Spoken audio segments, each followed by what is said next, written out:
Many drivers assume that the battery is what powers their car while they are driving down the highway, but in reality, the battery is just the starter. The real workhorse is the alternator.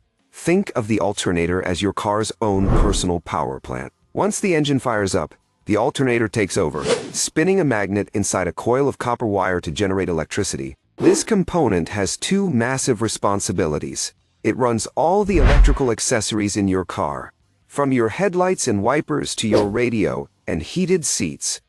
And it simultaneously recharges the battery, so it is ready to start the car again next time. If your alternator fails, your car starts running entirely off the battery's reserve power. You might notice your headlights getting dim, your radio cutting out, or a warning light shaped like a battery popping up on your dashboard. Eventually, the engine will just die because the spark plugs and fuel injectors lose power. The alternator is driven by a serpentine belt connected to the engine's crankshaft, so if that belt snaps, you lose your charging system immediately. A healthy alternator should produce between 13 and 14 volts, if you are ever unsure. A quick test is to check the voltage while the car is running.